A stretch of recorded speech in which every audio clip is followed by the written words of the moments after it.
C horse দেখতে যেমন সুন্দর, তেমনি তাদের জীবনধারাও বেশ মজার।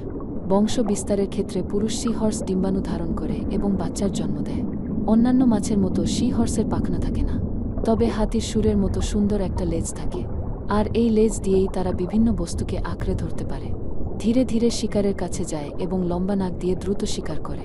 সি হর্স গিরগিটির মতোই নিজের শরীরের রং পরিবর্তন করতে পারে। এটা শিকারের জন্য, সঙ্গীকে আকর্ষণ করার জন্য বেশ কাজে দেয়। এদের কোনো দাঁত নেই, খাবার গিলে খায়। সি হর্সের দেহে পাকস্থলী নেই, তাই তাদের খাবার দ্রুত হজম হয়ে যায় এবং তাদের প্রায় সবসময় কিছু না কিছু খেতে হয়। সি হর্সের সবচেয়ে পছন্দের খাবার হলো ছোট চিংড়ি, বিশেষ করে মাইসিড চিংড়ি। এছাড়াও তারা অন্যান্য ছোট ক্রাস্টেসিয়ান, প্ল্যাঙ্কটন এবং কিছু ক্ষেত্রে লার্ভা মাছও খেয়ে থাকে। সি হর্সরা সাধারণত অগভীর, উষ্ণ জলে বাস করে এবং প্রবাল প্রাচীর ও সমুদ্র ঘাসের মধ্যে থাকতে পছন্দ করে।